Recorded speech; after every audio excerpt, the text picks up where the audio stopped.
Shalom warga kerajaan, tema kita agak menarik yaitu Godfidence in Influence. Kalau kamu tidak punya Godfidence, tidak akan punya pengaruh dalam dunia ini. Dan apa itu Godfidence? Saudara yang kasih, saya percaya itu adalah confidence in God. Confidence in God, His ability, kemampuannya, dan juga rencananya. Kita melihat contoh dalam perjanjian lama dulu ada dua tokoh, saya bicarakan 2 minggu ini dan juga nanti dalam 2 minggu berikutnya contoh dari perjanjian baru. Oke, kita melihat confidence itu adalah confidence in God di dalam Ibrani pasal 11 setelah Musa lahir. Jadi a new pengharapan yang baru, a new hope. Selama begitu lama bangsa Israel dijajah 400 tahun lebih. Kalau orang dijajah terlalu lama itu kehilangan jati diri, kehilangan percaya diri sama sekali. Mereka adalah bangsa budak. Kita lihat bagaimana keluar dari Mesir cuma 1 hari, tetapi mengeluarkan Mesir daripada bangsa Israel it takes 40 years, dan itu pun masih belum semuanya. Setelah dia lahir mereka melihat anak ini mungkin adalah savior atau juru selamat yang dijanjikan dalam perjanjian antara Abraham dengan Yahweh. Dan mereka menyembunyikan anak ini dengan tidak takut akan murka raja. Kita tahu bagaimana perintah Tuhan lebih tinggi daripada perintah politik ataupun pemerintah manapun. Dan satu mereka menghadapi satu perintah adalah semua anak laki-laki Ibrani harus dibunuh ketika lahir. Bahkan dimasukkan ke dalam sungai Nil dan jadi makanan buaya dan kuda Nil. Dan kita melihat di sini iman itu adalah nama yang paling tepat untuk Godfidence. Saudara, saya dulu hidup dengan percaya diri, confidence sampai 28 tahun.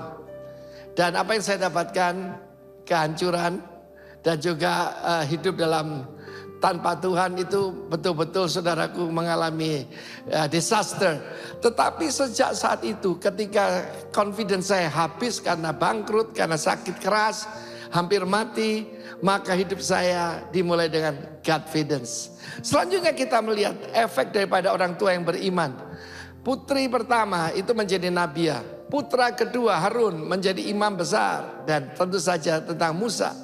Dan firman Tuhan menunjukkan bagaimana Musa setelah dewasa menolak disebut jadi putrinya Firaun.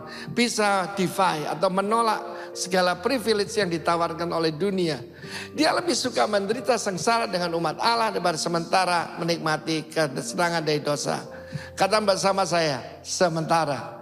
Dan dia menganggap penghinaan karena Kristus yaitu lebih daripada semua kekayaan harta Mesir. Jangan lupa ya. Kalau dia menerima sebagai putri pada Firaun, putra daripada putri Firaun, dia dalam garis keturunan akan memerintah. Tetapi dia memilih untuk kerajaan yang lebih besar. Itulah Godfidence. Dan kemudian dia meninggalkan Mesir dengan tidak takut akan murka raja. Beberapa hamba Tuhan berkata ketika dia melarikan diri, tidak itu takut. Tetapi keluar bersama umat Allah. Dan dia mengadakan Paskah dan pemercikan darah. Dia dididik dengan pendidikan Mesir. Tetapi Godfidence ketika Tuhan bilang sembelih seekor domba, laburkan di ambang pintu supaya malaikat pembinasa tidak, yaitu akan menyerang. Dan kemudian dia menyeberang ke Laut Teberau. Akibatnya Yosua dan semua bangsa Israel masuk ke tanah perjanjian dengan penuh kemenangan. Itu influence-nya luar biasa kepada bangsa. Kemudian juga bagaimana mereka meruntuhkan Yeriko. Iman itu menurun dari satu keluarga, Amram Yochebed. Lalu kemudian kepada Musa dan saudaranya. Dan berdampak pada bangsanya. Luar biasa. Have confidence in God. Itulah Godfidence dan akan influence in your life. God bless you. Amen. Amin. Puji Tuhan. Shalom Bapak Ibu Saudara. Shalom. Shalom. Selamat pagi, selamat kembali kita bertemu di tempat ini. Kita masuk di dalam bulan yang baru, minggu pertama di bulan ini. Sungguh Tuhan baik dalam hidup kita, amin. Berapa banyak kita percaya, banyak orang kita tahu bahwa Tuhan baik. Namun alangkah lebih pentingnya kita mengerti, kita percaya bahwa memang Tuhan itu Tuhan yang baik, amin. Yang percaya Tuhan baik, Mari kita bangkit berdiri. Haleluya. Sebab firman Tuhan berkata, sebab biarpun gunung-gunung beranjak dan bukit-bukit bergoyang, tetapi kasih setiaku tidak akan beranjak daripadamu dan perjanjian damaiku tidak akan bergoyang. Firman Tuhan yang mengasihi engkau. Sebab Allah bukanlah manusia sehingga ia berdusta, bukan anak manusia sehingga ia menyesal. Masakan ia berfirman dan tidak melakukannya, atau berbicara dan tidak menepatinya. Bapa di surga, kami bersyukur kepadamu pagi hari ini. Kami siap untuk memuji dan memuliakan nama-Mu. Kami siap meninggikan Engkau Tuhan. Sebab Engkau baik, Engkau sungguh baik, teramat baik dalam hidup kami. Terima kasih Tuhan Yesus. Datanglah kerajaan-Mu, jadilah kehendak-Mu di tempat ini seperti di surga. Kami siap memuji Tuhan. Haleluya. Amin. Haleluya.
bersinar. Cintamu seperti sungai yang mengalir, dan ku tahu betapa dalam kasih-Mu, dan ku tahu betapa dalam kasih-Mu, dan ku tahu betapa dalam kasih-Mu. Haleluya, Jesus, haleluya. Kami bersyukur Tuhan. Thank you Lord Jesus. Kami ada hari ini semua karena anugerah-Mu. Kau yang memberi waktu, kesempatan bagi kami, untuk kami bisa ada di tempat ini, dan kami bisa memuji, menyembah Tuhan. Itu semua karena Engkau Tuhan. Berkati ibadah ini Tuhan. Tidak satu pun Engkau tidak lawat. Engkau akan melawat hamba-hambamu, umatmu yang datang beribadah kepada Tuhan yang benar, kepada Tuhan yang perkasa. Sebab kami mengakui Engkau sebagai Allah satu-satunya dalam hidup kami, yang bekerja dalam hidup kami, yang menggiring kami kepada akhir kesudahan. Kami percaya ini waktu-Mu Engkau berbicara bagi kami. Firman-Mu tidak terbatas. Firman-Mu akan melawat, menyembuhkan yang sakit, meneguhkan setiap iman percaya, dan menguatkan setiap yang lemah. Kami percaya hari ini kami diberkati oleh Tuhan. Dan hamba yang menyampaikan firman berkati setiap perkataan hamba. Taruh hikmat di dalamnya. Taruh perkataan kuasa. Supaya setiap kali firman-Mu disampaikan, nama-Mu dipermuliakan dan kami dipulihkan. Kami terima firman itu dalam nama Yesus. Amin. Amin. Shalom. Baik, terima kasih. Pertama-tama saya bersyukur hari ini saya bisa ada di Rock Makassar. Dan saya berterima kasih kepada tim pengembalaan, tim Penatua, dan Gembala Kak Jonathan Patiasina yang sudah mempercayakan bagi saya untuk menyampaikan firman Tuhan. Nah, bulan ini kita bicara tentang Godfidence in Influence. Saya percaya beberapa tema-tema di Rock sedang menggiring kita kepada satu pertumbuhan. Amin. Menggiring kepada saya dan saudara untuk memahami dan bukan cuma memahami, mengerti sampai kita melakukan apa yang menjadi kehendak Tuhan dalam hidup ini. Nah, bulan Juni hari ini minggu pertama kita bicara tentang Godfidence in Influence. Apa artinya saudara? Kepercayaan diri dalam mempengaruhi. Tapi minggu ini kita juga bicara tentang confidence in Christ. Jadi ada dua tema bulan dengan minggu pertama. Bulan Juni kita bicara tentang kepercayaan di dalam mempengaruhi. Dan minggu pertama kita bicara tentang confidence in Christ.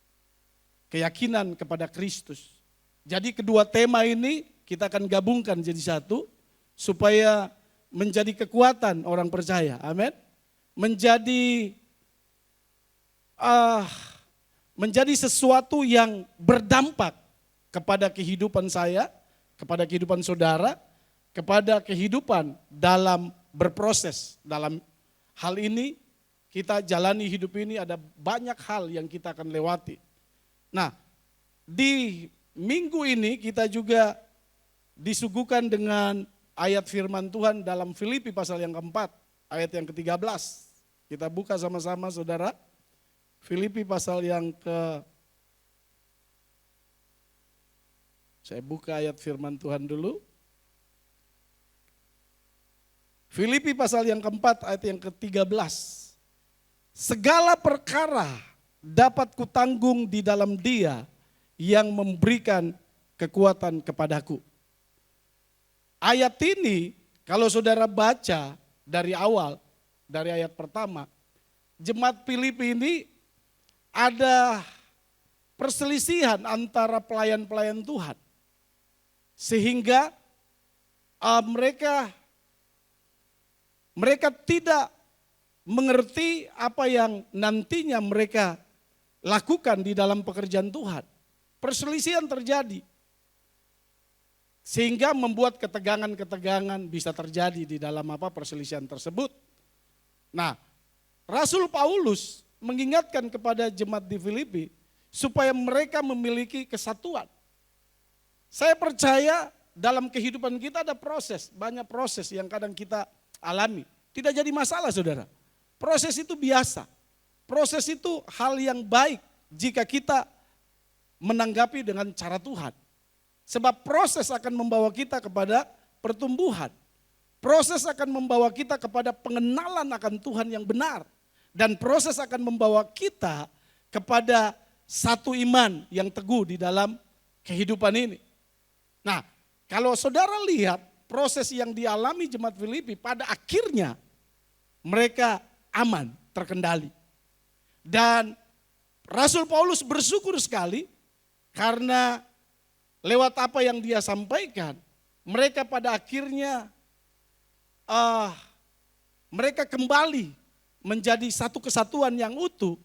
Sehingga Rasul Paulus bersuka cita karena apa yang dia lihat sebagai sesuatu yang harus dia tekankan kepada yang namanya persatuan, kesatuan.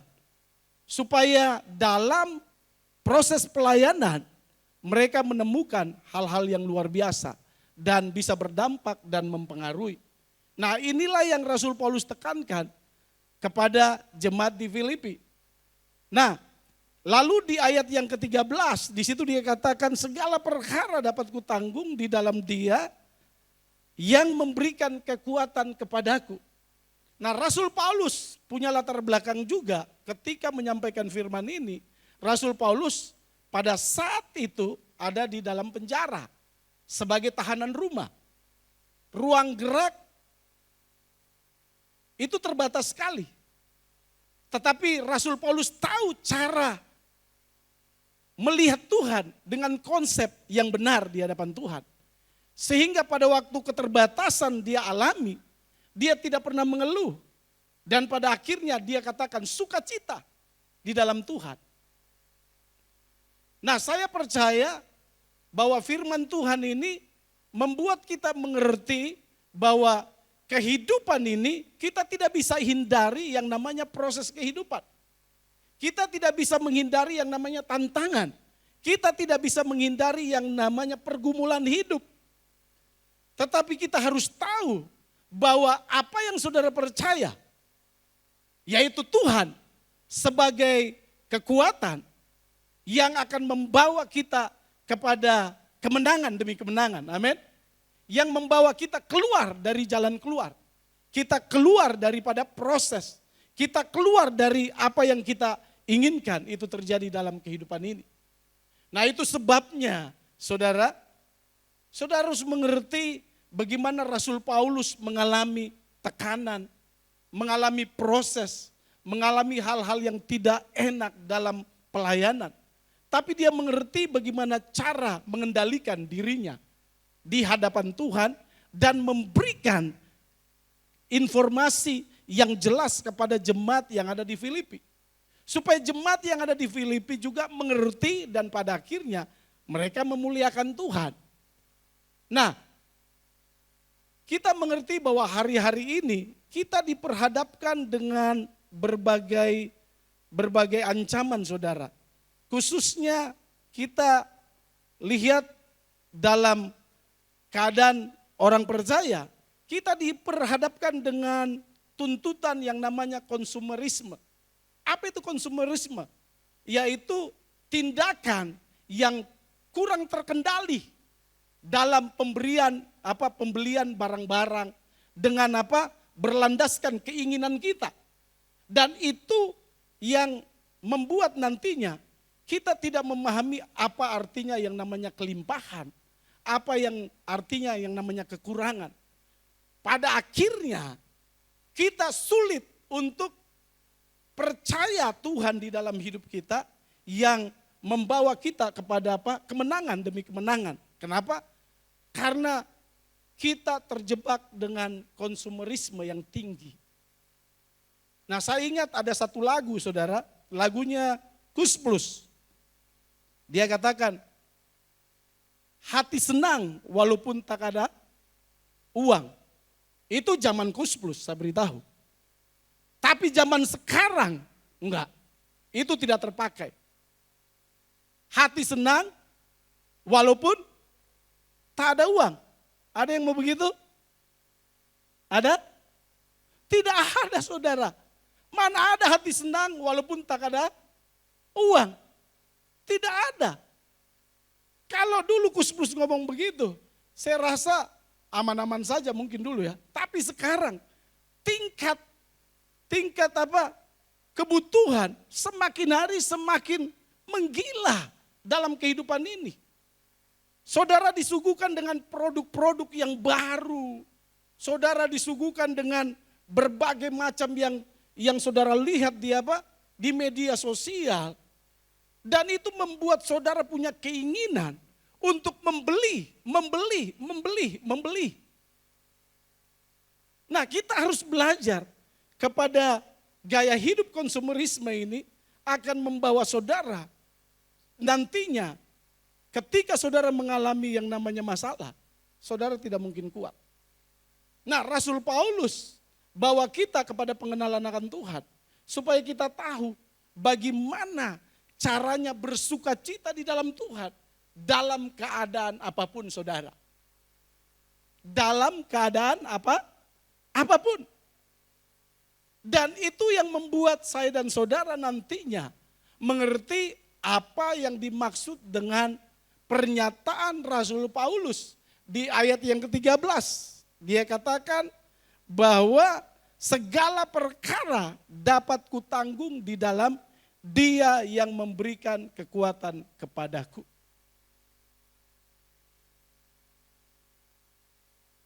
Nah, kita belajar hari ini apa maksud daripada yang dikatakan Rasul Paulus. Kita belajar makna teologis daripada kebenaran firman Tuhan dari Filipi pasal 4 ayat yang ke-13. Makna teologis dari Filipi pasal yang ke-13, pasal yang keempat ayat 13. Yang pertama, semua dimulai dengan Tuhan. Kita buka dalam Filipi pasal 4 itu, ayat yang ke-10. Perhatikan. Aku sangat bersuka cita dalam Tuhan, bahwa akhirnya pikiranmu, perasaanmu bertumbuh kembali untuk aku. Memang selalu ada perhatianmu, tetapi tidak ada kesempatan bagimu. Jadi makna teologis daripada apa yang saya sampaikan, bagaimana supaya kita tetap percaya dalam pengaruh dan tetap memiliki keyakinan kepada Kristus. Yang pertama adalah semua dimulai dengan Tuhan. Kalau saudara baca di ayat 10 tadi, Rasul Paulus katakan, aku sangat bersuka cita di dalam Tuhan. Rasul Paulus tahu caranya mengutamakan Tuhan dalam hal ini. Dia bisa saja berkata, saya berterima kasih kepada jemaat karena jemaat sudah bantu. Dalam firman Tuhan ini, jemaat kembali dipulihkan, pada akhirnya pikirannya kembali dipulihkan. Lalu jemaat itu mulai menolong Rasul Paulus dalam keterbatasan. Harusnya Rasul Paulus katakan, saya berterima kasih kepada jemaat. Tapi Rasul Paulus memulai dengan, saya bersuka cita karena Tuhan. Saudara, dalam hidup ini kita harus mengerti bahwa kehidupan kita ada karena Tuhan. Saya dan saudara harus mengerti bahwa apapun yang kita kerjakan, saudara harus tahu bahwa Tuhan segalanya dalam hidup ini. Rasul Paulus berterima kasih, bisa dia sampaikan berterima kasih, bukan berarti tidak boleh ya. Tapi Rasul Paulus, dia memulai sesuatu selalu dengan Tuhan. Seberapa banyak saudara dalam hidupmu melakukan sesuatu, apakah saudara memulai dengan Tuhan? Apakah saudara memulai dengan kecerdasan, kepintaran saudara? Melakukan segala sesuatu. Apakah saudara menganggap skill saudara lebih hebat? Apakah saudara menganggap keuangan lebih yang apa yang saudara punya? Itu sesuatu menjadi tolak ukur saudara untuk melakukan sesuatu? Rasul Paulus mengajarkan kita bahwa hidup ini adalah Tuhan. Segala sesuatu adalah Tuhan. Jadi kalau saudara tidak memulai dengan Tuhan dalam hidup ini, saudara akan mengalami yang namanya kekacauan dalam hidup ini. Saudara akan bisa jadi iman saudara kandas. Iman saudara mundur. Dan pada akhirnya saudara bisa juga tidak mengerti tentang orang lain. Dan saudara mulai cari cara melakukan apa yang menurut saudara mau. Saudara bertindak menurut saudara. Saudara ambil keputusan menurut saudara. Saudara melakukan segala sesuatunya menurut saudara, tapi bukan menurut Tuhan. Nah, inilah yang perlu kita pahami, saudara. Segala sesuatunya mulailah dengan Tuhan. Sehingga pada waktu Rasul Paulus dalam penjara, dia tidak takut dengan keadaan. Sekalipun apa yang diberikan oleh jemaat itu tidak cukup. Tapi dia tetap bersyukur karena Tuhan. Dia bersuka cita karena Tuhan. Dalam keterbatasan, Paulus di dalam tahanan rumah itu bukan lepas biasa begini, saudara. Bisa jalan ke kanan, ke kiri, bisa sampai keluar. Tidak, di dalam rumah ditahan lalu dirantai, saudara. Rantai besi, bagaimana bisa dia mau melakukan segala sesuatu? Tidak bisa, ada keterbatasan. Kita mau bahwa hidup ini kita pada akhirnya nanti bisa berdampak kepada orang lain. Tapi kita harus belajar yang namanya confidence in Christ. Keyakinan di dalam Kristus. Bahwa ada banyak hal yang kita akan bisa temui di kehidupan ini yang akan mengganggu iman saudara. Yang akan membuat iman saudara bisa mundur. Bahkan di satu sisi yang lain, Yohanes 10 ayat yang ke-10, dia katakan bahwa iblis datang hanya untuk mencuri, membunuh dan membinasakan. Musuh tidak kenal belas kasihan.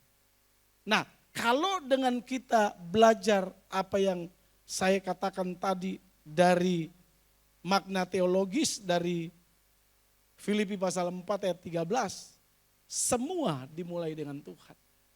Kita belajar, saudara, segala sesuatu harus kita mulai dengan Tuhan. Apapun yang saudara kerjakan, apapun yang saudara buat, mulailah dengan Tuhan. Kekuatan kita terbatas, kemampuan saudara terbatas, tetapi Tuhan kita tidak pernah terbatas untuk melakukan apa saja dalam hidup ini.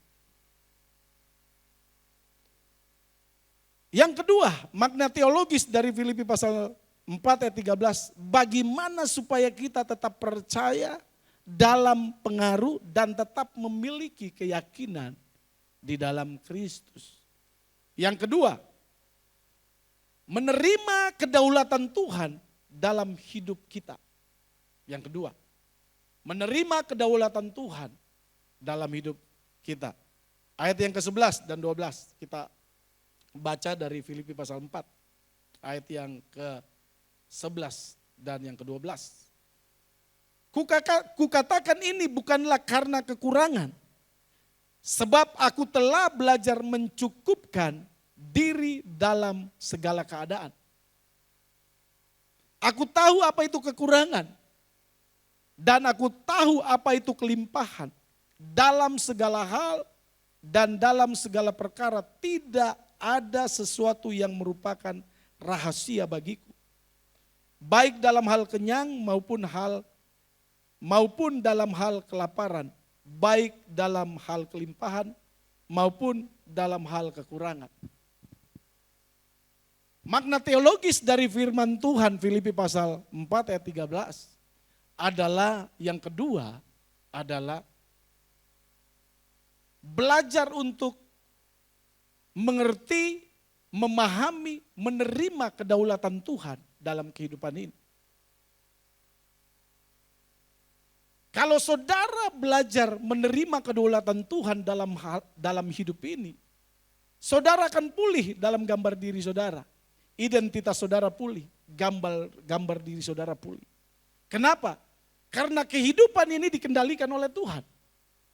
Kita tidak bisa menabrak kehidupan ini dengan melihat latar belakang saudara, dengan melihat apa yang saudara alami hari ini. Kalau saudara melihat kehidupan saudara hari ini, dengan saudara tidak melihat kedaulatan Tuhan dalam kehidupan ini, saudara akan melakukan apa saja menurut keinginan saudara. Terjadinya yang namanya konsumerisme. Saudara lakukan sesuai dengan keinginan mata. Sekalipun saudara tidak punya uang loh. Bisa, saudara pinjam di bank, saudara kredit, saudara utang, saudara lakukan apa saja tidak sesuai dengan firman Tuhan dan pada akhirnya ada hal yang saudara mendatangi hidup saudara, yaitu debt collector, orang datang maki saudara, orang datang menagih hutang saudara. Saudara karena tidak mengerti kedaulatan Tuhan dalam hidup ini. Kita harus belajar mengerti kedaulatan Tuhan dalam hidup ini. Karena dengan mengerti kedaulatan Tuhan, apa yang terjadi dalam hidup kita, kita akan memaknai hidup ini dengan rasa bersyukur. Paulus mengerti, dia dalam penjara, tidak bebas. Tapi dia mengerti bahwa apa arti bersyukur di hadapan Tuhan. Dia katakan kepada jemaat Filipi, apa itu arti kekurangan? Dia tahu. Apa itu arti penderitaan? Dia ngerti apa itu yang namanya kenyang. Dia ngerti apa yang namanya kelimpahan. Dan banyak hal yang Rasul Paulus ajarkan kepada orang percaya dalam penderitaan. Dia tahu yang namanya persoalan hidup. Tetapi dia mengerti yang namanya kedaulatan Tuhan. Sebab orang yang mengerti kedaulatan Tuhan, orang ini akan berjalan dengan menerima pribadinya apa yang dia alami hari ini. Sehingga nantinya kita katakan, Rasul Paulus bilang gini, ku katakan ini bukan karena kekurangan, sebab aku telah belajar mencukupkan diri dalam segala keadaan. Saudara tidak bisa melawan keinginan saudara. Saudara harus bisa mengendalikan keinginan ini. Saudara coba-coba lawan keinginan saudara dengan pribadimu, saudara akan kalah.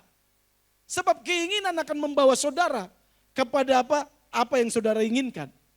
Tapi keinginan itu akan dikalahkan ketika saudara libatkan Tuhan dalam hidup ini.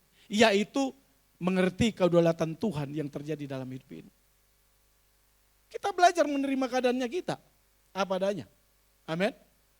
Kita tidak boleh menjadi seperti apa kata orang. Kita tidak boleh menjadi seperti orang yang kita lihat. Ada banyak orang terjebak karena ingin seperti apa kata orang. Sehingga dia lupa kedaulatan Tuhan yang sudah Tuhan buat dalam hidupnya. Saya juga mengerti arti pelayanan. Saya mengerti arti kekurangan. Saya mengerti dalam pelayanan. 15 kurang lebih, 10 tahun lebih saya naik motor sampai hari ini. Saya tidak pernah bersungut-sungut. Saya tidak pernah menjerit kepada Tuhan. Tuhan, saya naik motor ini kok tidak lihat kah terus-terus, bisakah diganti mobil? Enggak. Sebab saya tahu arti kekurangan. Saya tahu arti keadaan saya. Saya tidak bisa melakukan keinginan saya dan pada akhirnya saya terjebak dalam hal-hal yang di luar daripada apa yang Tuhan mau dalam hidup ini. Saya berjuang. Bagaimana dipercayakan di GBI Rock Perintis. Saya tahu ada proses banyak yang terjadi. Tapi apakah itu saya harus mundur? Tidak. Saya bilang kalau Tuhan yang berdaulat, kalau Dia yang sudah buka pintu, tidak ada satupun yang tutup. Sebab Dia berjanji, Allah mencukupi dalam segala kebutuhan dan kelimpahan. Dan hari ini saya bilang sama teman-teman, tahun ini kita 100 jiwa. Kita bukan sekedar berkoar-koar, 100 jiwa. Tapi saya bilang indikator, kita buat indikator bagaimana caranya sampai kepada 100 jiwa. Orang tertawa, silakan. Tapi saya mau hidup saya, Tuhan yang berdaulat. Dan kita harus nyatakan itu. Ya saudara. Saya tadi malam jam 11, setengah 12 malam ditelepon seseorang. Pas mau tidur. Ditelepon seseorang, orang rock. Saya beritahu orang rock. Ditelepon seseorang. Pak, apa yang saya harus putuskan ini Pak? Keadaan saya ini ABCD. Setengah 12 malam, tadi malam. Apa yang saya putuskan? Saya bilang, stay di tempat, dengar apa kata Tuhan. Jangan ambil keputusan menurut keinginanmu. Lalu saya jelaskan, siapa? Dia lakukan saudara, aman. Lalu dia WA saya, aman Pak. Nah itu, kalau orang mengerti kedaulatan Tuhan dalam hidup ini, tidak akan pernah mereka takut akan segala hal. Rasul Paulus alami berbagai penderitaan, persoalan. Dia mengerti apa arti yang namanya kekurangan dan kelimpahan. Rasul Paulus mengerti, belajar mencukupkan diri dalam segala keadaan. Dia tidak mengeluh kepada jemaat Filipi. Dia bisa berteriak, oi, saya sudah kasih kau firman, saya sudah dampingi kau. Kenapa pemberianmu sedikit sekali? Dia tidak pernah mengeluh. Dia mencukupkan dalam segala hal. Belajar saudara, mencukupkan diri kita. Jangan kita ikut orang. Karena dia naik mobil lalu kita pergi sota-sota, cicil mobil. Itu hati-hati. Tapi belajar mencukupkan diri dari apa yang saudara alami. Nah itu makna teologis yang kedua. Makna teologis yang ketiga. Bagaimana supaya kita tetap percaya dalam pengaruh dan tetap memiliki keyakinan kepada Kristus. Makna yang ketiga, selalu meyakini akan kekuatan Tuhan dalam hidup ini. Ayatnya ada di Filipi pasal yang ke-4 ayat yang ke-13. Segala perkara dapat kutanggung di dalam Dia yang memberikan kekuatan. Makna teologis yang ketiga adalah yakin akan kekuatan Tuhan dalam hidup ini. Amin. Seberapa banyak saudara yakin kekuatan Tuhan dalam hidup ini? Amin. Kekuatan Tuhan tidak pernah terbatas saudara. Kita terbatas, tapi kekuatan Tuhan tidak pernah terbatas. Dia mampu melakukan apa saja yang Dia kehendaki. Ketika kita percaya bahwa Tuhan sanggup memenuhi segala kebutuhan kita, segala perkara kita dapat tanggung di dalam Dia yang memberikan kekuatan. Saya ingat ada salah satu petinju, Evander Holyfield, ketika dia menerima tantangan dari yang namanya Mike Tyson. Saudara pernah nonton yang angkatan tahun 90-an. Nah, nama Mike Tyson itu nama yang pada waktu di dunia pertinjuan, nama ini sangat tenar. Dan dia dijuluki sebagai leher beton. Tahan pukulan. Beberapa kali dia kalahkan orang. Dia kalahkan dia punya pesaing-pesaing tinju dengan 1 ronde, 2 ronde, 3 ronde. Cepat saudara. Sehingga namanya membuat gentar, membuat ketakutan kepada lawan-lawannya. Dan ketika Olivier ini menerima tantangan daripada Mike Tyson dan dia mengajukan untuk melawannya. Itu bukan semata-mata dia langsung pergi dan lawan saudara. Jadi gini, segala perkara dapat kutanggung di dalam dia yang memberikan kekuatan. Itu harus ada dampak yang keluar dari dalam. Christ in you. Confidence in Christ. Keyakinan dalam Kristus harus menjadi bagian dari setiap orang percaya yang beriman kepada dia. Supaya dengan keyakinan yang dari dalam, dia bisa menghadapi. Dengan apa? Dengan melakukan latihan setiap hari. Evander Holyfield itu latihan setiap hari, dia pelajari. Dia nonton video-video singkatnya Mike Tyson. Lalu dia mulai melatih dirinya. Melatih dirinya. Sama. Kalau hari ini kita bilang segala perkara dapat kutanggung di dalam dia. Bukan spontanitas terjadi saudara. Segala perkara. Tidak saudara. Tapi dia tahu mengendalikan dirinya. Dia tahu belajar melatih. Dan pada akhirnya di bajunya dia tulis Filipi 4 ayat 13.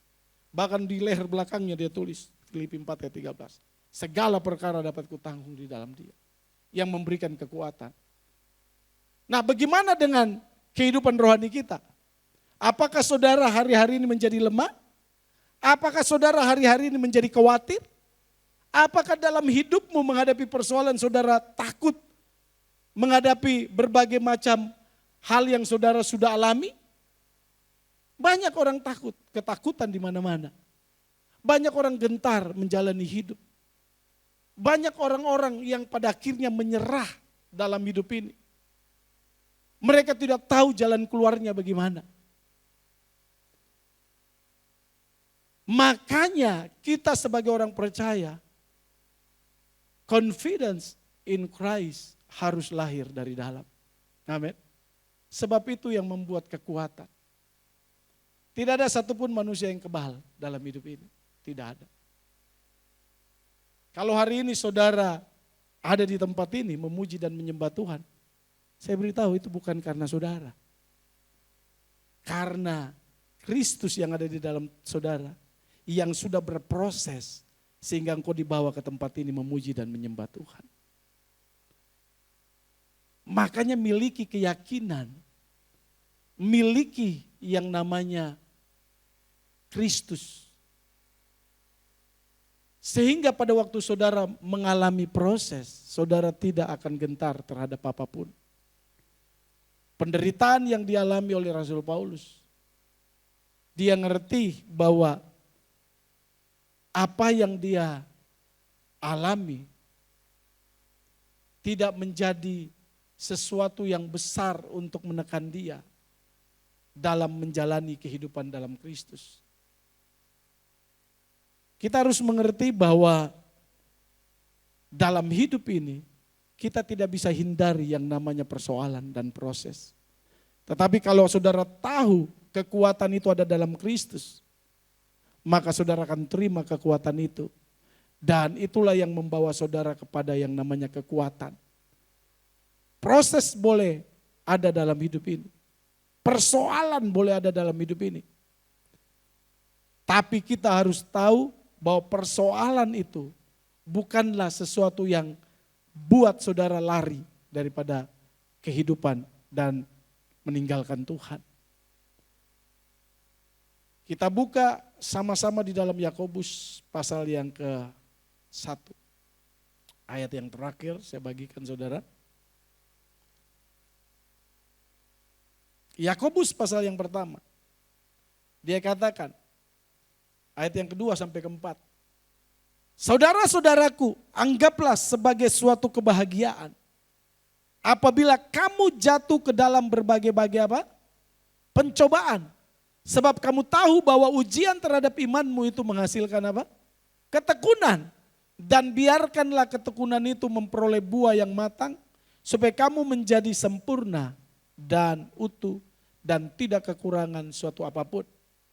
Kalau saudara baca di firman Allah yang hidup, saudara, ini berbeda. Dia punya bunyinya.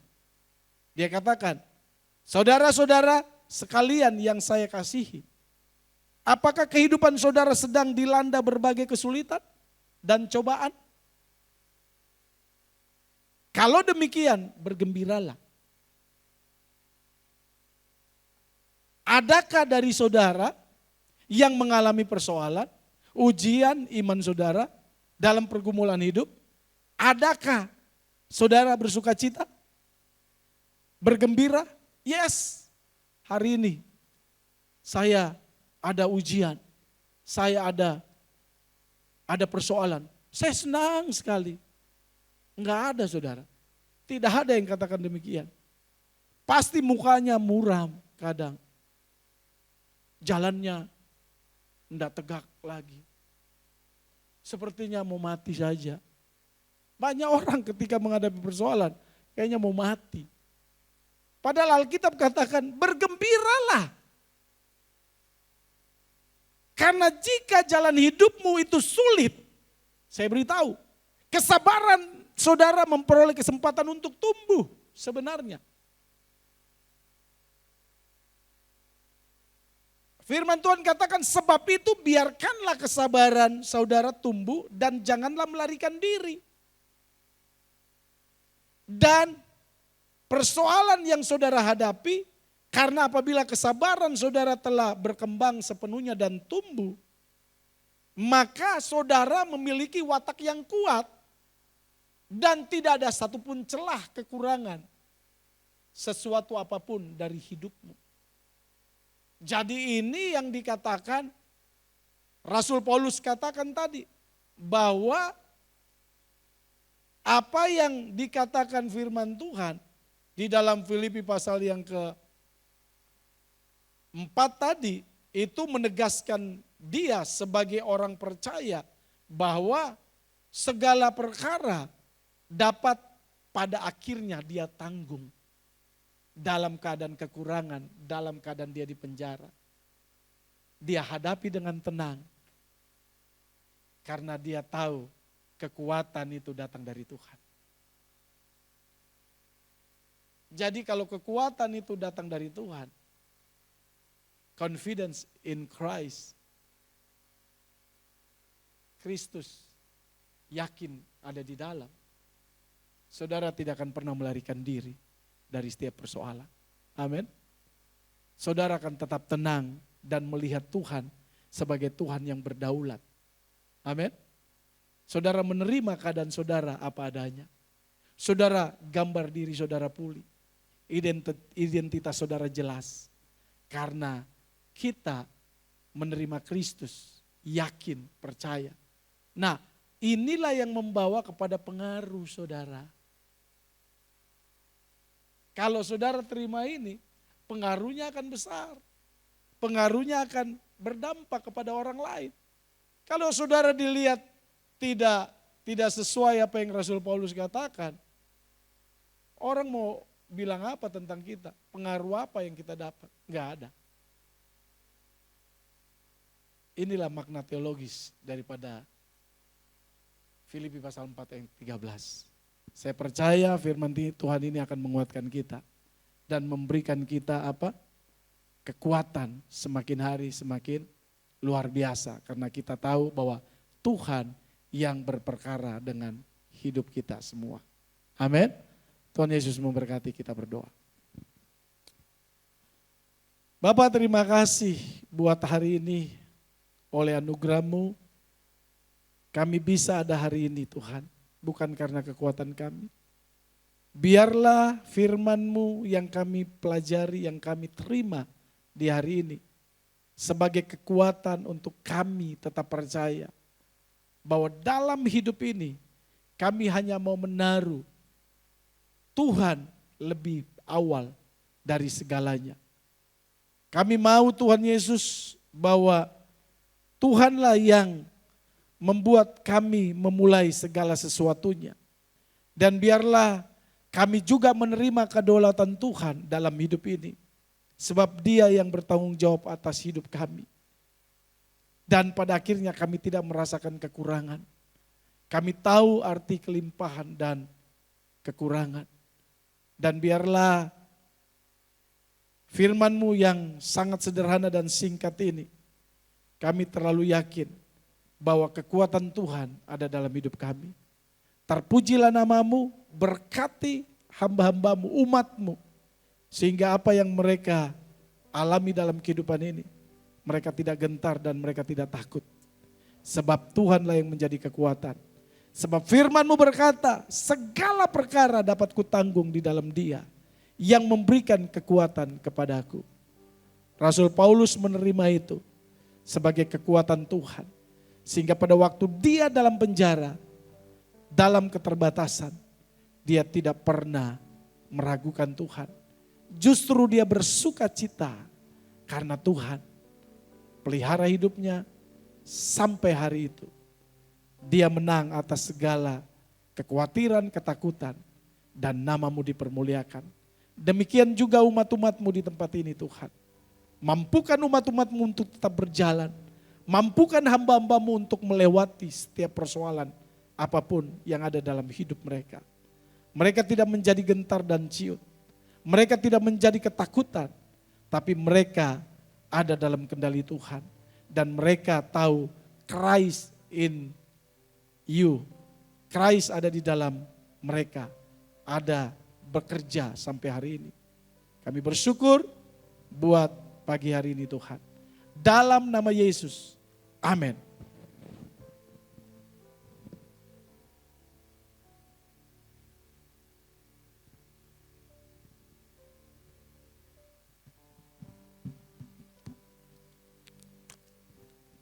Baik, jemaat yang dikasihi Tuhan, hari ini kita telah menerima berkat dari firman Tuhan.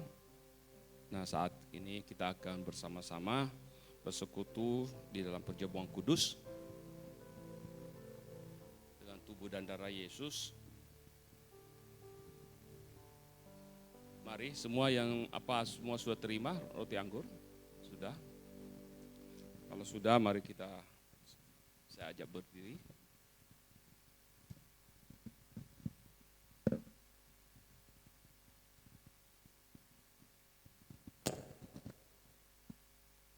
Terima kasih untuk kebenaran firman-Mu Tuhan. Berkati hamba-Mu, Pak Frans, Yuk. Berkati rumah tangga, berkati pelayanan. Dimanapun hamba-Mu berada. Tuhan berikan hikmat daripada pewahyuan daripada Engkau sendiri untuk menyampaikan kebenaran-kebenaran dari-Mu. Supaya semuanya yang mendengar diberkati Tuhan. Terima kasih Bapa. Saat ini kami datang merendahkan hati kami di hadirat Engkau. Kuduskan kami Tuhan. Kami akan masuk dalam perjamuan persekutuan dengan tubuh dan darah Yesus yang dilambangkan oleh roti dan anggur ini. Kuduskan, berkati roti anggur ini Tuhan. Supaya menjadi berkat dalam kehidupan kami. Terima kasih Bapa di sorga.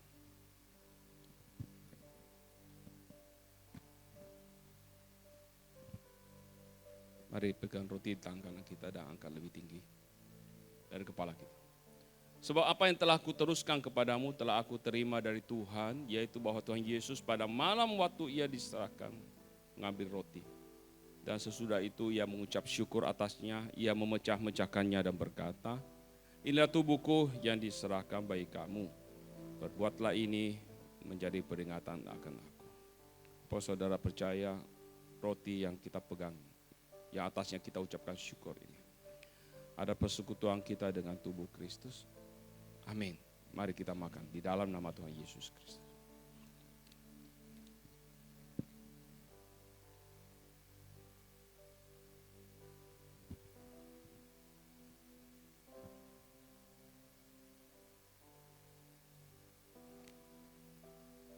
Terima kasih Tuhan Yesus. Pegang gelas plastik yang berisi anggur ini, angkat lebih tinggi dari kepala kita. Demikian juga ia mengambil cawan sesudah makan lalu berkata, cawan ini adalah perjanjian baru yang dimeteraikan oleh darahku. Perbuatlah ini setiap kali kamu meminumnya menjadi peringatan akan aku. Sebab setiap kali kamu makan roti ini dan minum cawan ini, kamu memberitakan kematian Tuhan sampai ia datang. Kalau saudara percaya, anggur yang kita ucapkan syukur ini ada persekutuan kita dengan darah Kristus. Amin. Mari kita minum di dalam nama Tuhan Yesus.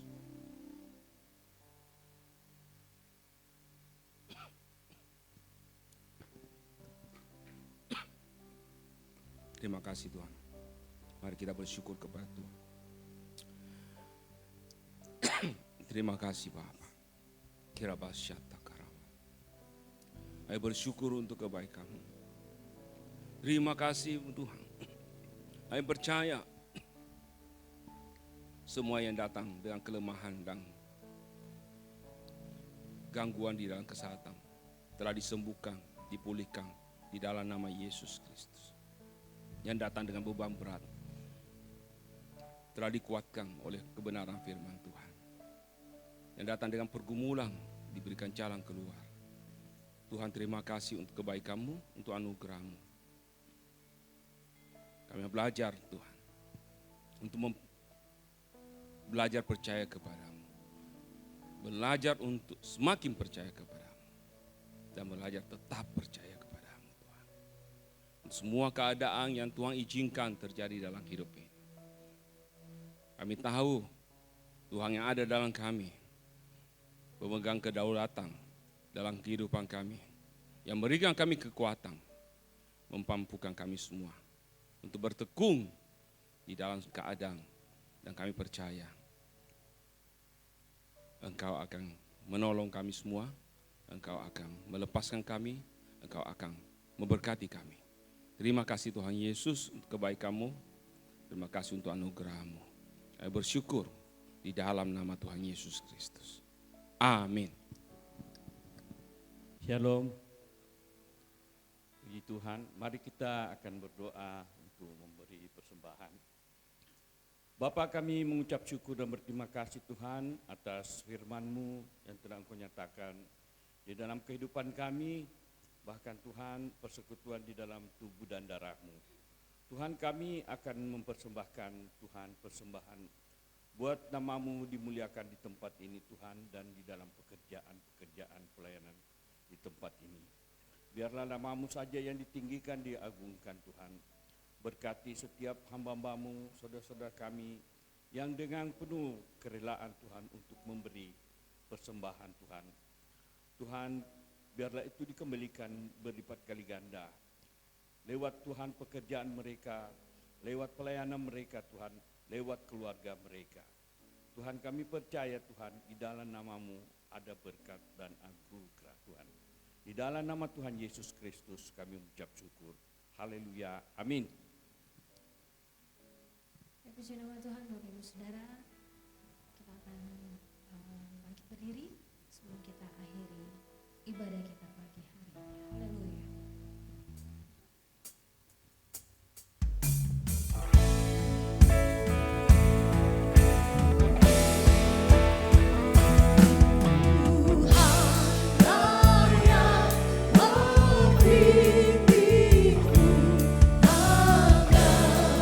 Tuhan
Mari angkat tangan saudara dan terima berkat Tuhan. Tuhan memberkati dan melindungi engkau. Tuhan menyinari engkau dengan wajahnya dan memberikan engkau kasih karunia. Tuhan menghadapkan wajahnya kepadamu dan memberikan engkau damai sejahtera. Diberkati rumah tanggamu, diberkati anak-anakmu, diberkati pekerjaanmu. Di dalam kebenaran apa yang kau kerjakan Tuhan buat berhasil. Dimanapun engkau berada, pernyataan perlindungan Tuhan nyata dalam hidupmu. Engkau diberkati untuk menjadi berkat, nama Tuhan ditinggikan dan dimuliakan dalam hidupmu. Semua berkat yang datangnya dari Bapa, Putra, dan Roh Kudus, yaitu dalam nama Tuhan Yesus Kristus. Semua kita yang percaya dan terima, mari sama-sama katakan amin. Selamat hari Minggu, Tuhan Yesus memberkati.